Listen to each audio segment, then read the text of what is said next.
Here's a video of the sub spindle running at 500 RPM.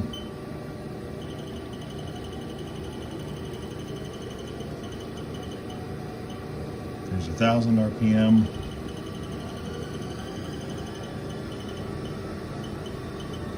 $1,500.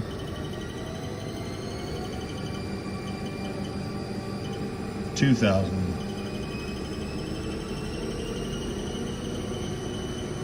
$2,500.